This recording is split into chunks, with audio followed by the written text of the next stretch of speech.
इयत्ता 8वी प्रकरण क्रमांक 11 सांख्यिकी. बघा विद्यार्थी मित्रांनो, याआधी आपण सरासरी म्हणून आपण शिकलेलो आहोत. मागच्या इयत्तेमध्ये तुम्ही सरासरी शिकलेला आहात. सरासरी म्हणजे काय, तर दिलेले जेवढे काही आपल्याला संख्या असतील त्या संख्यांची बेरीज त्याला भागिले किती संख्या तुम्हाला दिल्या आहेत ती संख्या आपण करत असतो आणि अशा पद्धतीने आपण त्या ठिकाणी सरासरी काढत असतो. पण या सांख्यिकीमध्ये आपल्याला या सरासरीला दोन शब्द आहेत, मध्य किंवा मध्यमान. मध्य किंवा मध्यमान म्हणजेच काय असते ती सरासरी. आता बघा आपल्याला मध्य कसा काढायचा म्हणजे मीन, त्यासाठी तो कसा काढायचा आहे यासाठी आपण सराव संच 11.1 मध्ये पहिलं उदाहरण आपण अभ्यासणार आहोत.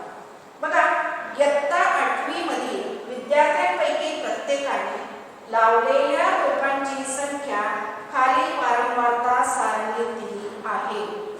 आता या ठिकाणी बघा ही वारंवारता सारणी. वारंवारता म्हणजे काय, तर एखादी संख्या पुन्हा पुन्हा जर आलेली असेल तर आपण ती पुन्हा पुन्हा न घेता ती किती वेळा आलेली आहे ते आपण त्या ठिकाणी लिहित असतो. त्याला आपण म्हणत असतो तिची वारंवारता. मग या ठिकाणी बघा आपल्याला आधी तक्ता तयार करावा लागतोय.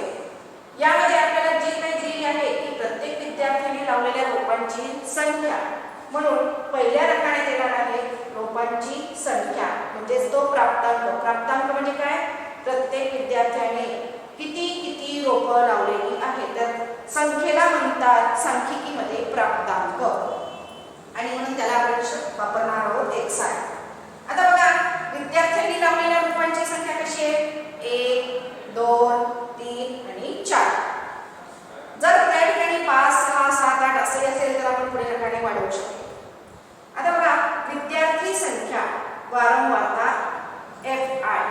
आता किती किती विद्यार्थ्यांनी तेवढी रोपं लावलेली आहे. आता बघा पहिल्यांदा लावलेली आहे 4, नंतर त्या ठिकाणी 2 रोपं लावणाऱ्या विद्यार्थ्यांची संख्या आहे 6, 3 रोपं लावणाऱ्या विद्यार्थ्यांची संख्या आहे 12 आणि 4 रोपं लावणाऱ्या विद्यार्थ्यांची संख्या आहे 8. म्हणून या ठिकाणी तिसरा रकाना जो आहे तो fi गुणिले xi. म्हणजे ह्या दोघाही रकान्यांचा गुणाकार आपल्याला तिसऱ्या रकान्यामध्ये लिहायचा असतो. बघा 1 गुणिले 4 बरोबर 4 fi xi. आता बघा दुसऱ्या रकान्यामध्ये काय येणार आहे, fi 2 गुणिले 6 बेसक 12. तिसऱ्या रकान्यात येणार आहे 3 गुणिले 12 12 36.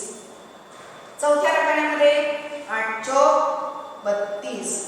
आता या ठिकाणी बघा हे fi म्हणजे काय, तर विद्यार्थी संख्या एकूण किती आहे त्यांची बेरीज, म्हणून इथे n बरोबर दिलेला आहे शेवटचा रकाना. n म्हणजेच काय, एकूण विद्यार्थ्यांची संख्या आणि म्हणून आपल्याला त्यांची बेरीज करावी लागणार आहे. बघा 4 आणि 6 10, 10 आणि 12 22 आणि 22 आणि 8 30. म्हणून n बरोबर येणार आहे 30. आता बघा तिसऱ्या रकान्यामध्ये जो काही आपण गुणाकार केलेला आहे त्या गुणाकाराचा सुद्धा या सर्व संख्यांची या ठिकाणी आपल्याला बेरीज करायची आहे.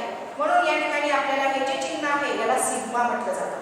सिग्मा म्हणजेच काय, या सगळ्यांची बेरीज, याचा अर्थ असतो बेरजेचा. म्हणून fi गुणिले xi, म्हणून fi xi sigma fi xi म्हणजेच काय, या गुणाकार केलेल्या संख्यांची एकूण असणारी बेरीज. आता ही बेरीज आपल्याला करायची आहे म्हणून आपण इथे बेरीज करणार.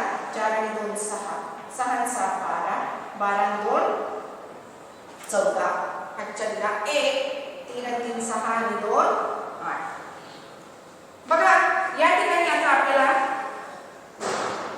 बेरीज एकूण मिळालेली आहे आपल्याला 84 आणि म्हणून या ठिकाणी बघा आपल्याला मध्य काढायचा आहे. आता मध्य काढताना आपल्याला सूत्र दिलेलं आहे.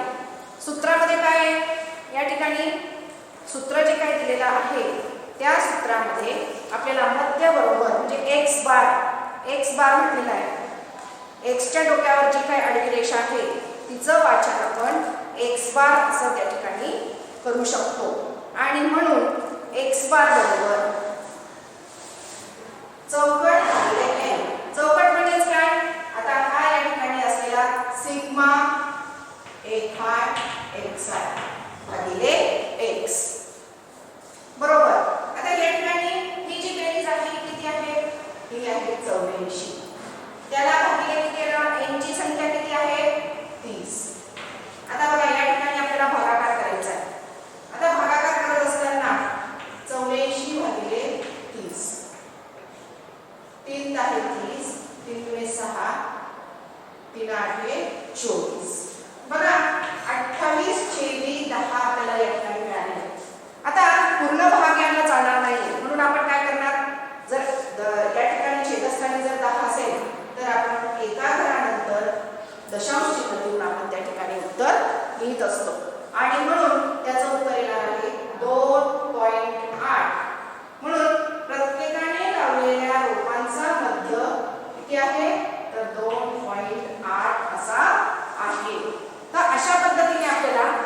संचय काढायचा असतो आणि हेच तुम्ही या ठिकाणी सराव संचय 1 मधलं पहिलं उदाहरण घेतलंय.